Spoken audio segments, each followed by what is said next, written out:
साईं मेरी मदद कीजिए, मैं निर्दोष हूं साईं, मैं निर्दोष हूं साईं। सबूरी रखो राणा, अगर तुमने कुछ नहीं किया है, अगर तुम निर्दोष हो तो दुनिया की कोई ताकत तुम्हारा कुछ नहीं बिगाड़ सकती। सबूरी। पांचों तत्वों को साक्षी मानकर आपसे ये प्रार्थना करता हूं वरुण देव, दोषी को बाहर निकालकर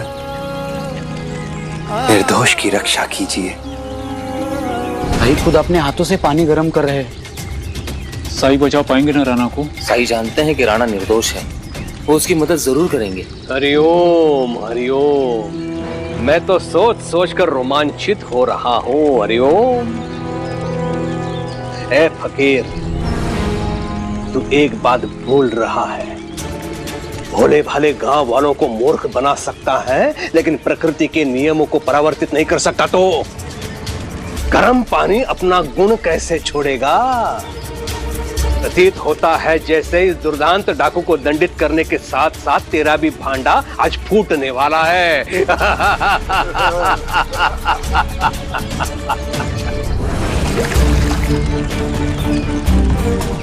अंता, किसकी प्रतीक्षा कर रहा है तू? जा, ये खौलता हुआ पानी डाल दे इस डाकू के ऊपर। जी सरकार।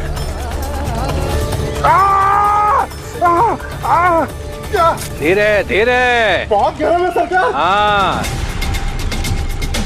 साईं, आप जानते हैं कि मैंने चोरी नहीं की, मेरी रक्षा कीजिए साईं।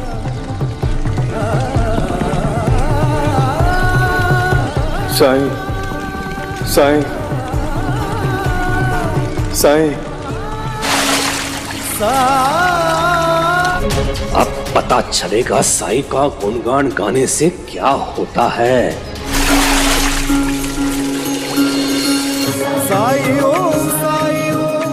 मुझे कुछ नहीं हुआ, मैं बिल्कुल ठीक हूँ। आपने सच ही कहा था साईं। इतने खौलते पानी से राणा को कुछ कैसे नहीं हुआ? अंता, और खौलता हुआ पानी डाल इस पर। जी सरकार।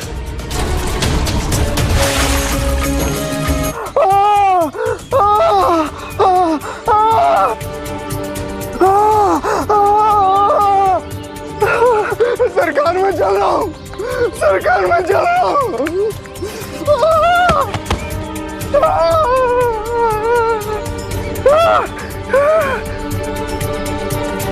ये क्या नौटंकी लगा रखी है तुमने? अंता, और पानी डाल इस डाकू के ऊपर।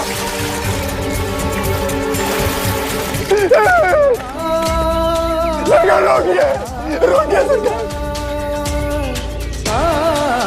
सरकार रोकिए, सरकार, सरकार रोकिए। असली गुनहगार मैं हूँ। क्या तमाशा है मुनीम? सरकार, वो सोनेगार मैंने चुराया है। किसी काम से मैं सेठ गंगाराम जी के घर गया था। मैंने सोचा सरकार, मैं अपनी पत्नी को दूंगा तो पत्नी बहुत खुश होगी, इसलिए मैंने हार उठा लिया।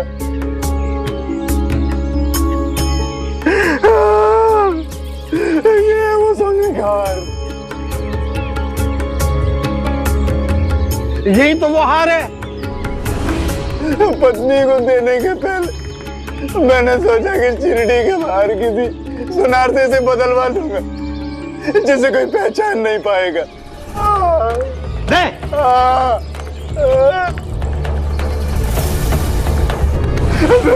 सरकार, मुझे माफ कर दीजिए सरकार, मैंने परसों आपकी सेवा की है, मुझे माफ कर दीजिए।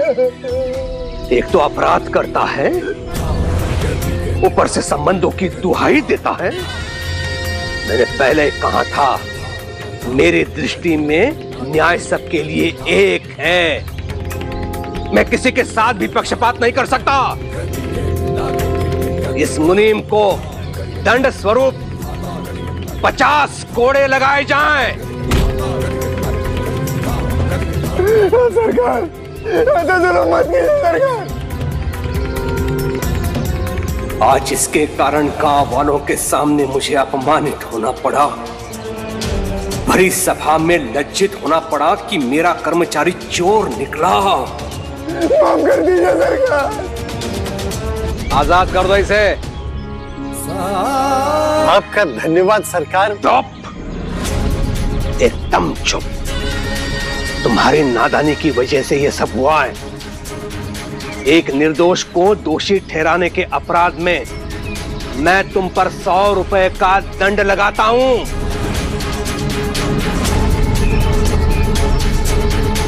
ताकि सभी गांव वालों को शिक्षा मिले कि कभी भी भविष्य में बिना साक्ष्य के कोई किसी पर आरोप नहीं लगाएगा। हरिओम। आपका बहुत बहुत शुक्रिया, शुक्रिया साहिब। नहीं राणा, सच का दामन थामने वाला कष्ट में तो हो सकता है, लेकिन उसकी हार कभी नहीं होती, क्योंकि सच कभी ना कभी प्रकट हो ही जाता है और यही सच की ताकत है।